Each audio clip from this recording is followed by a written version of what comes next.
John 11. What is the greatest fear or threat or challenge to the human race? Well, we learn in the Old Testament story, even in the poetic sections of the Bible, that death is the issue. Why try living? Ecclesiastes complains. Psalm 89, are we ever going to get out of death? The answer is no in their mind. Romans 5, it's considered the condemnation that came upon mankind because of Adam.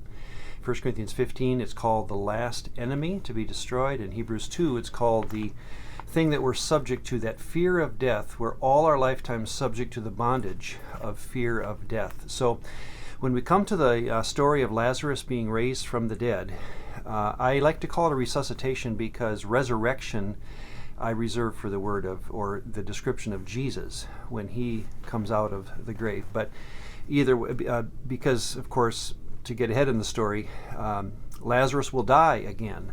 So in one sense, he's not resurrected the way we speak of Jesus. But that is this story in John 11, of course, one of the greatest miracles of Jesus' life. We are now 6 weeks before Jesus' own death. He's coming into the Jerusalem area. Bethany's a town about 1.5 miles away. Jesus hears that Lazarus is sick. He stays away 2 days. Lazarus, in the meantime, dies.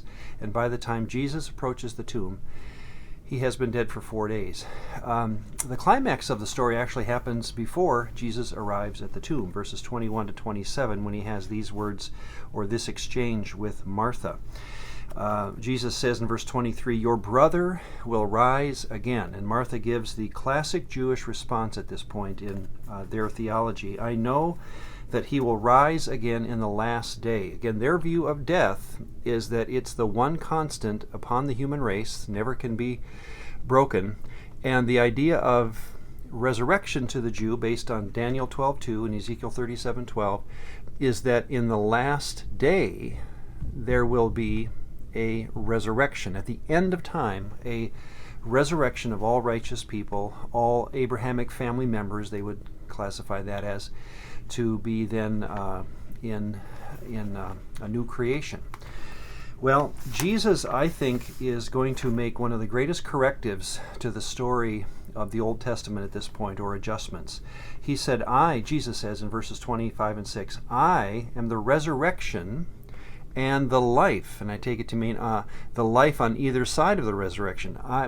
You have no idea, Mary. In other words, he's saying how I have been placed in charge of not only the resurrection, I am the resurrection, I'm also the life on both sides of the resurrection. That's been appointed to me by Yahweh.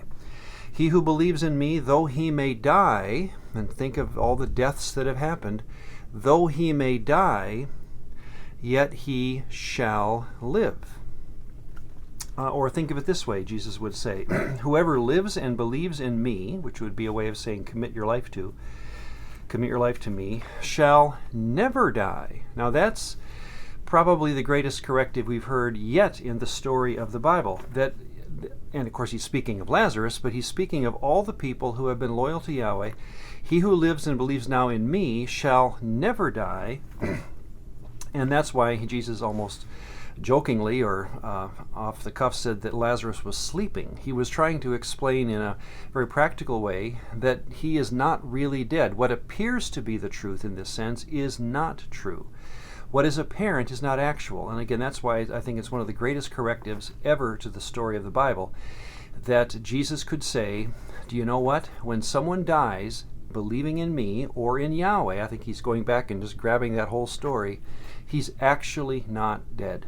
I have overcome death. Of course, Yahweh is behind all this, but that's why Jesus has come, to overthrow the very concept of death. The thing that we have been fearing all our way since Genesis 3 is now over.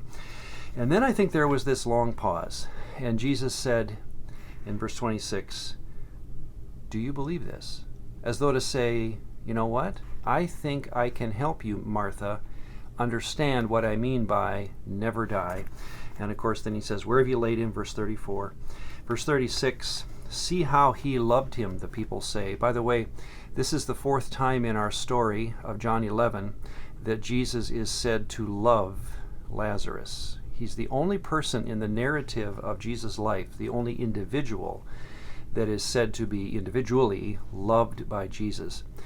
And it's 4 times in John 11. I'd like to recommend, as we're going to come upon 5 future references, they're all coming up in John, only in John, that there will be a follower that Jesus loved.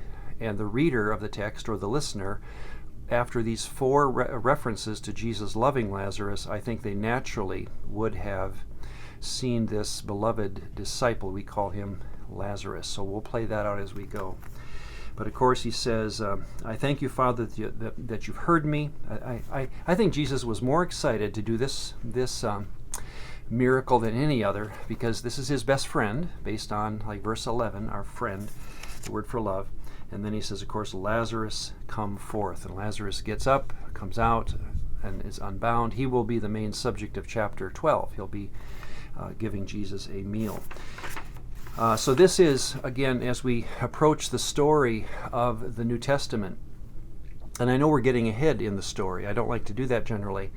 But when we think about death and where it has come since the beginning of the story, and what the purpose of the raising of Lazarus is from the dead, I believe, and again, I think the story leads us right up to this point in the conversation with Martha, that they thought a resurrection would happen at the end of the game, and Jesus is giving them one at halftime.